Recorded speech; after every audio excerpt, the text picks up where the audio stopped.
ఈ చేతగాని కాంగ్రెస్ ప్రభుత్వం మీ ఏసీబీ వాళ్ళు పోయి కాళేశ్వరంలో పనిచేసిన 3 ఇంజనీర్లను పట్టుకుంటే ఒక్కొక్క ఇంజనీర్ దగ్గర 100 కోట్ల ఆస్తులు వెళ్తే మీకెందుకు ఎంక్వైరీ చేసే దమ్ము లేదు? వాళ్ళు వెనకాల ఎవరున్నారో ఎందుకు ఎంక్వైరీ చేస్తలేరు? ఖచ్చితంగా నేను ఇవాళ చెప్తా ఉన్నా, హరీష్ రావు గారు వెనక, సంతోష్ రావు గారు వెనక రేవంత్ రెడ్డి గారు ఉన్నారు. వాళ్ళని ఖచ్చితంగా కాపాడతారు అన్ని విషయాలను.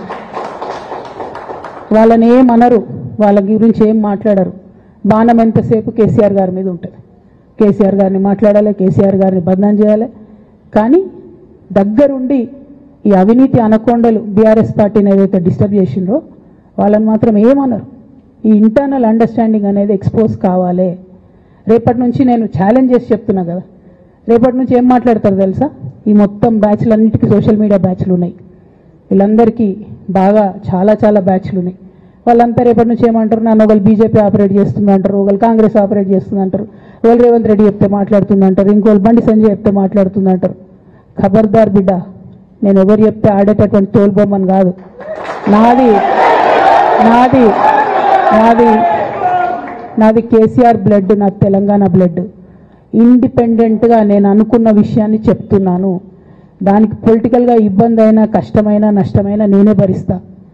కానీ దేవుళ్ళ లాంటి మా నాన్నను ఇవాళ సిబిఐ ఎంక్వైరీ చేసిండ్రంటే కడుపు రగులుకపోతా ఉంది ఒక బిడ్డగా. అందుకే చెప్తున్నా, ఇన్ని రోజులు చెప్పలే. ఆ మధ్యలో పోయినసారి నా కొడుకు గ్రాడ్యుయేట్ అయినప్పుడు వచ్చినప్పుడు నేను మా నాన్నకు రాసుకున్న లెటర్ లీక్ చేస్తే కూడా ఆ 70, 80, 90 రోజుల నాకు నరకం చూపిస్తున్నారు. ప్రతిరోజు సోషల్ మీడియాలో ఇష్టం వచ్చినట్టు రాపిస్తున్నారు.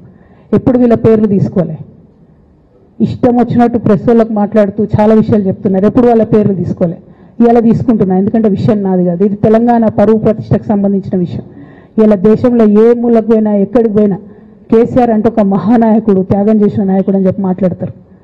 రేపటి నుంచి ఏం మాట్లాడతారు? సిబిఐ ఎంక్వైరీ చేస్తే ఏం మాట్లాడతారు? కేసీఆర్ అంటే సిబిఐ కేసు అంటారు. మా నాన్న పరువు పోతే నాకా బాధ, మీకా? మీకు పైసలు కావాలి కదా, మీకు పేరుతోనేం పని? ఇంకా కూడా ఈ విషయాలు అర్థం చేసుకోకుండా, ఇంకా కూడా ఇటువంటి వ్యక్తుల్ని దూరం పెట్టుకోకుండా ఉంటే ఇక కేసీఆర్ గారి మీద సిబిఐ కేసు వేసేటటువంటి స్థాయికి వచ్చినాక ఏం పార్టీ ఉంటేంది పోతుంది. బీఆర్ఎస్ పార్టీ నాయకులు నన్ను తిట్టుకున్నా సరే, లోకల్ బాడీ ఎన్నికలలో నాకు నష్టం జరుగుతుంది అనుకున్నా సరే, మా నాన్న మీద సిబిఐ ఎంక్వైరీ పడ్డాక ఏముంది, తొక్కల ఎలక్షన్ ఒకటి గెలుస్తారు, ఒకటి ఓడిపోతారు. అసలు ఓడిపోయే పరిస్థితి ఎట్లా వచ్చింది? ఇటువంటి దుర్మార్గుల వల్ల కాదా వచ్చింది? ఆలోచన చేసుకోవాలి కదా. ఓ అంటే నా దగ్గర పైసలు ఉన్నాయి, టీవీలు ఉన్నాయి, సోషల్ మీడియాలు ఉన్నాయి, ఏటు పడితే మాట్లాడతామంటే తోలు తీస్తాం చెప్తున్నా నేను. గీత గీసుకుంటాం బిడ్డ. మీరు ఒక్క కమెంట్ పెడితే మేము 10 చేస్తాం. ఏది పడితే అది మాట్లాడచ్చు సోషల్ మీడియాలో అనుకుంటూ చూసుకుంటూ ఊరుకుంటున్నా.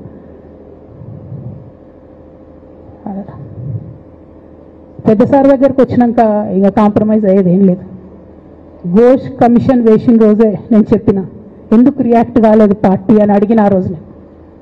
నిన్న సిబిఐ ఎంక్వైరీ చేస్తున్నా అని రేవంత్ రెడ్డి గారు అసెంబ్లీలో చెప్తే తెలంగాణ బంద్ ఖాళీ వద్దా, బగ్గు మనొద్దా తెలంగాణ? ఎట్లా మాట్లాడతారు? నిజంగానే మనిషి అవినీతి అయితే, నిజంగానే మనిషి డబ్బులు తినోడైతే వేరు మాట. ఆయనకు తిండి మీద కూడా ధ్యాస ఉండదా బాబు? తెలంగాణ అదే పిచ్చి. అట్లాంటి మనిషిని పట్టుకొని ఇవాళ ఏది పడితే అది మాట్లాడితే కూడా రియాక్ట్ కాకపోవడం చాలా దారుణం, చాలా దారుణం. నేను దీన్ని తీవ్రంగా ఖండిస్తున్నా. At the same time Congress government PC Ghosh commission వేసిండ్రు. రెండేళ్ల నుంచి టైంపాస్ చేస్తారు. ఆ కమిషన్ రిపోర్ట్ వచ్చింది. ఆ రిపోర్ట్ నిన్న అసెంబ్లీలో పెట్టిండ్రు. ఇంకా దానికి ఏం లేదు, దానికి ఏం చర్యలు తీసుకుంటారో చెప్పారు, ఏం చేస్తారో చెప్పారు. తక్కువ మంది సిబిఐకి ఇచ్చేస్తారు. అంటే ఇది ప్రీ ప్లాన్డ్, ప్రీ మెడిటేటెడ్, ఖచ్చితంగా కేసీఆర్ గారి ప్రతిష్ట దెబ్బతీయాలనేటటువంటి ప్రీ మెడిటేటెడ్ అటాక్ తప్పితే ఇంకోటి కాదు. ఇన్ని ఏజెన్సీస్ ఉన్నాయి రాష్ట్ర ప్రభుత్వంలో. మీ ఏసీబీకే దొరికింది కదా ఇదే కాళేశ్వరంలో అవినీతి తిమంగళాలు. ఏమైంది అది? ఏమైంది? ఆ రిపోర్ట్ ఏమైంది? వాళ్ళ మీద చర్యలు ఏమైనాయి? దాని కంక్లూజన్ ఏంది? ఒక్క చిన్న ఎంక్వైరీ కూడా ఇప్పటివరకు కంక్లూడ్ చేయలేదు కాంగ్రెస్ గవర్నమెంట్. ప్రచారం ఎక్కువ, పని తక్కువ.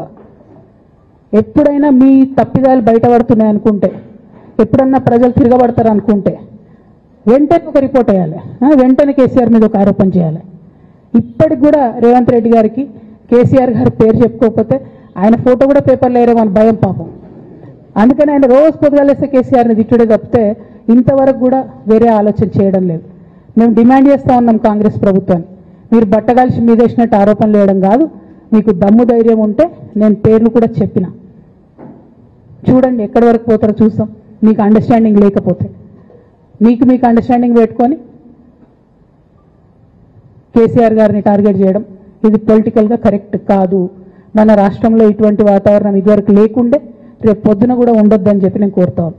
కాంగ్రెస్ ప్రభుత్వం కేవలం కాళేశ్వరం విషయమే కాదు, బీసీల విషయంలో ఎంతగా మోసం చేస్తున్నారు. ఫస్ట్ ఏమో బిల్లు పెడతారు, మేమందరం బిల్లు పెడితే టైంపాస్ చేసి 1.5 years తర్వాత బిల్లు పెట్టిరు. బిల్లు పెడితే కనీసం గవర్నర్ దగ్గర పోరు, కనీసం రాష్ట్రపతి దగ్గర పోరు, ప్రధానమంత్రి దగ్గర పోరు.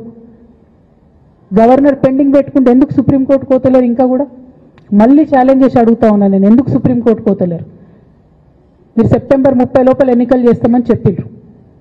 సెప్టెంబర్ 30 లోపలైనా సుప్రీంకోర్టుకు పోండి. డీమ్ టు బి అప్రూవ్డ్ అనుకుంటే ఇదే ఎలక్షన్లో బెనిఫిట్ అవుతుంది కదా బీసీలకు. ఆ తర్వాత ఇంకొక ఆర్డినెన్స్ తెచ్చిరు, అది పెండింగ్ ఉంది గవర్నర్ దగ్గర. కనీసం దాని మీద సుప్రీంకోర్టు కోండి, దాని మీద కూడా పోతలేరు. మళ్ళీ నిన్న కొత్త కథ 50% స్లాబ్ ఎత్తేస్తామట. కామెడీ రోజు రోజుకి ఏంది ఇది? ఎందుకోసం అంటే ఇదంతా బీహార్లో ఎన్నికలు అవుతున్నాయి. వాళ్ళ రాహుల్ గాంధీ గారి పిఆర్ యాక్టివిటీకి రోజు ముచ్చడి చెప్పాలి ఆయన. ఇక్కడ వీళ్ళు నిన్న 50% క్యాప్ ఎత్తేస్తున్నామని కొత్త కథ చెప్పిండ్రు. మీరు చూడుని రేపెల్లుండి నుంచి రాహుల్ గాంధీ బీహార్లో ఏం మాట్లాడతాడు, హమ్నే 50% సీట్ తోడది అంటాడు ఆయన బీహార్ ఎన్నికలలో. ఆయన అక్కడ చెప్పుకోవాలి కాబట్టి పిఆర్ యాక్టివిటీ కోసం వీళ్ళు ఇక్కడ చేస్తున్నారు తప్పితే బీహార్ ఎన్నికల కోసం తెలంగాణ బీసీ బిడ్డల్ని బలిపెడుతున్నారు రేవంత్ రెడ్డి గారు తప్పితే నిజంగా చిత్తశుద్ధితోని బీసీలకు ఏదైనా బెనిఫిట్ చేద్దామనే ఉద్దేశమే మీకు లేదు. అటువంటి ఉద్దేశం మీకు ఉంటే మీ వైఖరి ఇట్లా ఉండదు. కేవలం కాంగ్రెస్ పార్టీ బీసీలను నయవంచన చేస్తున్నది. మీరు ఇట్లనే చేస్తుంటే బీహార్ ఎన్నికలు వస్తే మేము తెలంగాణ జాగృతి మొత్తం పోయి బీహార్లో మీకు వ్యతిరేకంగా ప్రచారం చేస్తాం. తెలంగాణ బీసీలను మీరు మోసం చేసిరని చెప్పి అక్కడికి పోయి కూడా మీకు ప్రచారం చేస్తాం. మీ యొక్క బండారం కూడా బయట పెడతామని ఈ సందర్భంగా నేను తెలియజేస్తా ఉన్నా. బీసీల విషయమైనా కాళేశ్వరం విషయమైనా చిత్తశుద్ధి లేనటువంటి కాంగ్రెస్ పార్టీని ఖచ్చితంగా మీ వైఖరిని ఎండగడతామని చెప్పి తెలియజేస్తూ, సిబిఐ ఎంక్వైరీ చేసుకున్నా మీరు ఏ ఎంక్వైరీ చేసుకున్నా కేసీఆర్ గారు మాత్రం కడిగిన ముత్యంలాగా బయటకు వస్తారని మళ్ళొకసారి తెలియజేసుకుంటూ